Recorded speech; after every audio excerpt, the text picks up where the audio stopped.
Homiladorlikda tug'ruq oson kechishi uchun homilador nimalarga e'tibor berishi kerak? 36 haftadan keyin nimalar bilan shug'ullanish kerak? Birinchisi, ertalab vaqtli turishga harakat qiling.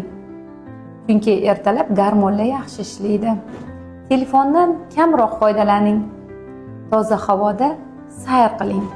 Yog'li ovqatlarni ratsiondan olib tashlab, go'sht, tovuq, tuxum, baliq, shunga o'xshagan oqsilli mahsulotlarni ko'proq yeng va uglevodlarni kamaytirishga harakat qiling. 36 haftadan keyin vitamin preparatlarini to'xtatsangiz bo'ladi.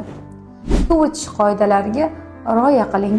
Relaks qilib shopping qiling. Bolangiz uchun chiroyli narsalar sotib olishga harakat qiling.